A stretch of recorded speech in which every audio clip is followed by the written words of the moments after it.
Right, some interesting leaks this week concerning the next rollout of NVIDIA's Blackwell stack. We're going to be looking at the RTX 5060 Ti. And we've known for some time via leaks that there are going to be two models. There's going to be an 8GB model, which, let's just get this straight out of the open straight away. Don't buy it. And there's going to be the 16GB model, and which may well be worth buying. Now, the new news is that there's been a leak on pricing, seemingly from retailers or manufacturers, not sure which. But the bottom line is the prices are coming in at $379 for the 8GB model that you really shouldn't buy, and $430 for the 16GB model. Now, this is interesting because there would have been a third option here, which is to put those 3GB modules to work. Mm-hmm. And maybe produce just a unified SKU for a 12GB version at $399. You're shaking your head there, Alex. Yeah, because it seems so obvious, right? Right. Okay. I thought you were disagreeing with my No, I'm in love with there. the idea. It just seems like, once again, for some reason, NVIDIA is putting more VRAM on a lower end card than on the higher end card, and everyone's question marking this, like, what's going on? There is consumer confusion for sure there, because if you did have that notional $399 12GB model, then the consumer confusion goes away. It has the same amount of memory as the 5070, not more. But that's what we're getting: $379, $429. 16GB, $429, obviously the one to buy. The question is whether the value is there at that point. Alex, this is a bit of a mess, really, isn't it? I mean, on the one hand, at least the 8GB of extra memory isn't a $100 price premium the way it was for the 4060 Ti. No, which was basically an upsell to get a 4070 at that point. $100 more for a lot more performance. So it does seem as though NVIDIA has listened to a certain extent. But I can only imagine that they sold so many 4060 Ti 8GB models that they've just decided to do another one. But it's not ideal, is it? No, I would love to see the industry get past for baseline cards the 8GB, because that means people roll over their GPU, as in they buy a new one, every 5 years, probably 5 years, I would say, for someone who's getting like 4060-ish level of GPU. They're not as connected into the whole, they're already budget minded anyways, and then they're not as connected into the whole I need to buy a new thing every year kind of mentality that we see in the enthusiast press, right? But as a result of that, we're going to have baseline SKUs of the presumably 5060 and 5060 Ti selling with 8GB for the next 2 years until the next generation launches, 2.5 years maybe. Yeah. And that means that's a whole nother group of 8GB GPUs that are going to have to be considered in minimum specs for the next 6 to 8 years or something like that, just with the way people are upgrading. And I would prefer very much so if in like 5 years, developers didn't even have to think about an 8GB GPU anymore for their development of their games. I'm not saying it's holding back stuff like a Series S is, but it's definitely making developers spend more time than they possibly could want to by that point. Right now, I think it's very reasonable if a developer spends time on 8GB GPUs as part of their development, making that experience good. But in 5 years, I'd say it's silly. And I think this is just prolonging that time period, that switchover, when for a slightly higher price in between the $50 markup here, they could have had a 12GB GPU as the base, and they could have done that as well for the 5060, whatever that's going to look like. And I think it would have just had like the way people would respond to the GPU is much different. And I think NVIDIA is going to see that whenever they sample these GPUs to reviewers, they're going to see an extremely negative reaction to the 8GB. I'm pretty sure everywhere, right? Mm-hmm. Yeah, I mean, what can we say? I mean, 8GB. We're going all the way back to like the RX 580. Which that was like I don't know, that was like 2015, 2016, something along those lines. Yeah, it's long ago. Yeah. And, come on now. We've got to move on from that. And, I'm really interested to seeing what the official benchmarks are going to look like and whether Indiana Jones is on it or not. Yeah. Right? Otherwise, because uh-oh. I mean, this is kind of like the situation we're in. The only reason I can think that they didn't go for 399 12 gig is availability of those 3 gigabyte modules.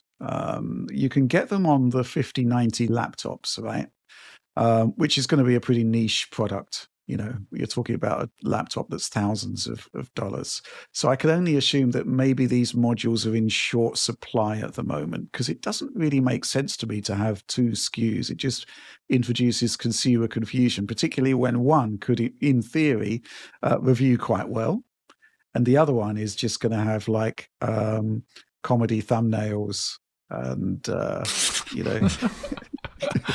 comedy thumbnails saying it's a disaster, waste of silicon, etc., etc.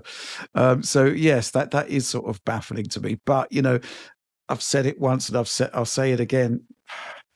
I think of the entire 40 series lineup, the most, the worst offering of the bunch was probably the 4060 Ti 8 gig.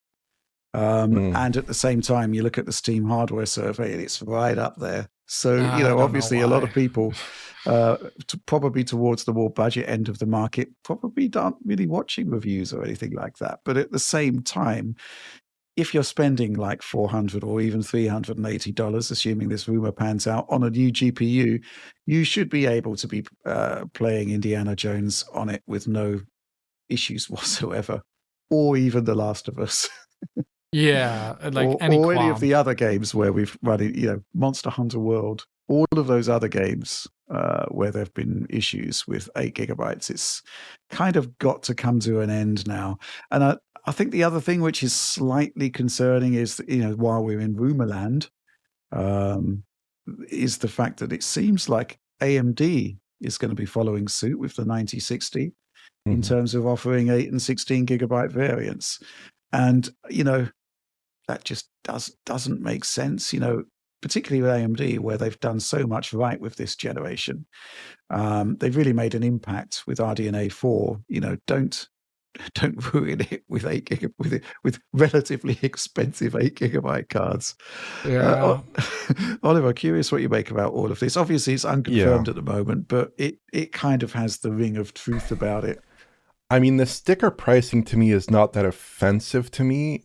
Just the existence of that 8 gigabyte card is offensive to me, especially at this bracket, which is like not a premium bracket, but like it is a pretty decent little gaming card, presumably, if it's like a last generation predecessor. It's not too slow for current gen titles by any means. It's going to give you probably a good experience, except for that 8 gigabyte frame buffer, which is obviously a problem. But yeah, I think this is probably going to end up going up against a lot of like used 40 series cards, used 30 series cards. That's what I would expect this to mostly come up against. And the 9060 and 9060 XT, I think relative to those used cards, this generation, I think the general thinking is that if you can get a similar nominal tier of card of the last generation product, unless you're really into MFG, that's probably the best, better buy if it's coming in at a significantly lower price there.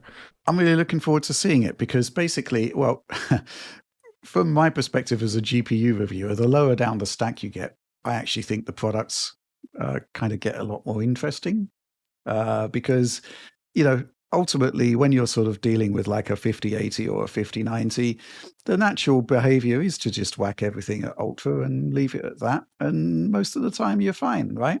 Mm-hmm. But as you go down the stack and you start looking at, 60 class products, that's when optimized settings comes into play and becomes a lot more impactful. And, and you are dealing with a level of horsepower here. In theory, well, the 4060 Ti, not tested it, but I reckon it's probably going to be very competitive with a PS5 Pro. And so the 5060 Ti, in theory, certainly the 16 gigabyte model should be, an iterative step beyond that. Plus you have MFG and whatnot. And in terms of how we're going to review the 5060 Ti, I honestly think, well, it's going to be people that probably got a 3060 Ti back in the day. I think that's probably the natural progression point from it. Yeah, I mean, I'm looking forward to it. I'm also what can I say? I was going to say I'm looking forward to the 5060, but all the signs are indicating it's an 8 gigabyte card. I could only assume that those 3 gigabyte modules are in short supply, and that's the reason they can't put out a 12 gigabyte version. Or they looked at the rampant success of the 4060 and decided it's a problem for another day. But that's really not the attitude to have at this point. Because you're quite right, Alex, these cards stick around, particularly at the lower end of the stack. They stick around for, I think you're right, probably about 5 years. I think there's probably going to be a lot of 3060 owners potentially looking at the 5060.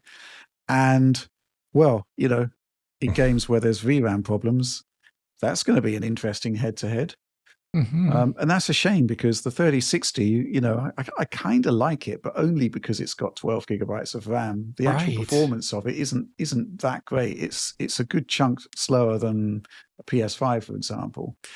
But yeah, I mean, I'm just sad that we're being put in this position, really, because in a world where the Switch 2 is apparently shipping with 12 gigs of memory. Come on.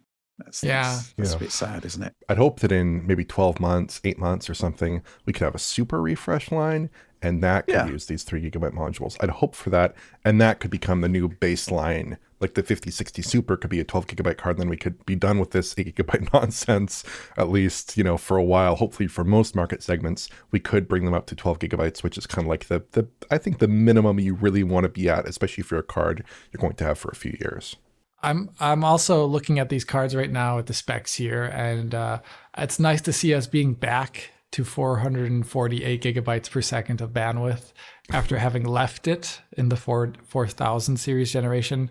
I feel like that generation really, they were super cost cutting on so many things. The half PCIe lanes, the reduced bus, even from the 3060. Like that, I think that was like 192-bit bus. It was, 128. Yeah. So it's like they just reduced everything, and then the shading performance was the thing that was bringing everything up. Now, thanks to higher, better memory chips, we're getting the total bandwidth up higher. And I think as a result, like you're saying, Rich, we'll see a GPU that will compare, at least with the 5060 Ti 16 gigabyte version, will compare very nicely with something like a PlayStation 5 Pro. But at the same time, like we could have been there last gen at the same time with just very different specs launching. Like I felt like those cards, I don't like the 4060. I actually don't like it at all. I think I've said this quite often on the stream, but every single time I use it, I'm like, I have to do so much more testing with the 4060 to see what the cause of an issue is, because there are so many weak points in the GPU. Whereas with other ones, I already know. Like with the 2070 Super, I know it's going to be VRAM, but I don't think it'll be PCIe lanes, right? Or I don't think it'll be some other aspect of the GPU. But I'm always doubtful, and I have to do more work due to the RTX 4060's existence. Yeah, but it's been hugely successful. And not just in the desktop form, in the laptop form. I think it's quite interesting now that you get delineation on the Steam hardware survey between a 4060 desktop and a 4060 laptop, and they're both up there. They're both up there in the top 10. It's quite remarkable, really. No clue.